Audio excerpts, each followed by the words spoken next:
কিছু 8 দফা দাবি নিয়ে দাঁড়িয়েছি এই প্রেস ক্লাবের সামনে। মিডিয়ার ভাইদেরকে আমি আমার আন্তরিক শুভেচ্ছা জানিয়ে আমি আমার বক্তব্য শুরু করতেছি।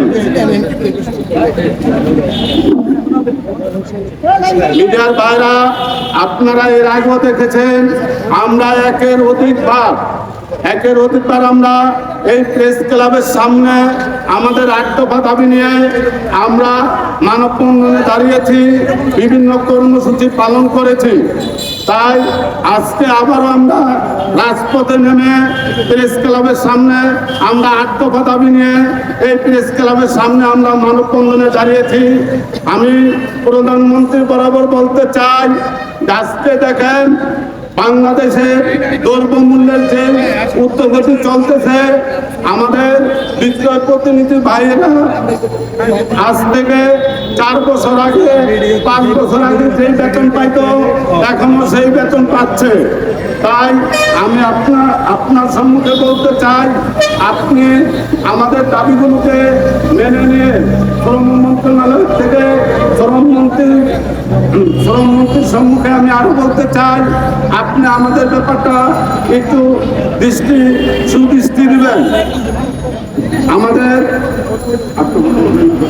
8 দফা দাবিগুলো হচ্ছে মূল বেতন 15,000 টাকা, বাড়ি ভাড়া 5,000 টাকা, চিকিৎসা বাবদ 1500 টাকা, দুপুরের খাওয়ার বাবদ 3120 টাকা, মোট 24,620 টাকা। আসলে এটা খুব বেশি নয়, খুব নগণ্য দাবি নিয়ে আমরা এই রাজপথে নেমেছি। তারপরেও আমরা আমাদের ফ্যামিলি নিয়ে বেঁচে থাকার জন্য এই দাবি নিয়ে আজকে আমরা এই রাজপথে আছি। 2 নম্বর, সকল বিক্রয় প্রতিনিধিদের চাকরিতে স্থায়িত্ব করিতে হবে। সকল বিক্রয় প্রতিনিধিদের প্রভিডেন্ট ফান্ড চালু করতে হবে।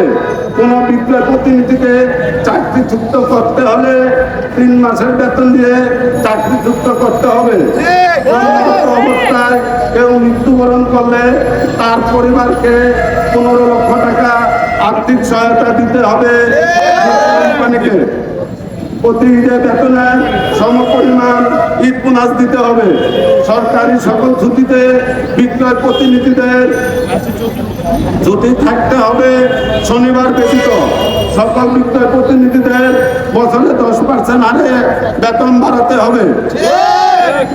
আমি আমার বিক্রয় প্রতিনিধি ভাইদের উদ্দেশ্যে বলতে চাই, আজকে আপনারা এখানে অনেক দূর দূরান্ত থেকে এসেছেন এবং অনেকেই আসেননি। যারা এখনো আসেননি, যারা আমাদের এই মানববন্ধনে আমাদের বিক্রয় প্রতিনিধি ছায়াতলে এখনো আসেননি, আপনাদের কাছে অনুরোধ থাকবে আপনারা আমাদের সাথে গণ আন্দোলনে যোগদান করবেন এবং মানববন্ধনে এসে আমাদের মানববন্ধনকে সাফল্যমণ্ডিত করবেন।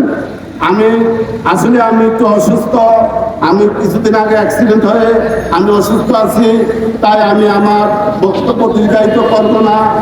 এই বলে আমি আমার বক্তব্য শেষ করছি। আসসালামু আলাইকুম ওয়া রাহমাতুল্লাহ। সাংবাদিক ভাইরা অনেক কষ্ট করতেছেন, আপনাদেরকে আমি আমার অন্তরস্থল থেকে জানাচ্ছি ধন্যবাদ। আসসালামু আলাইকুম।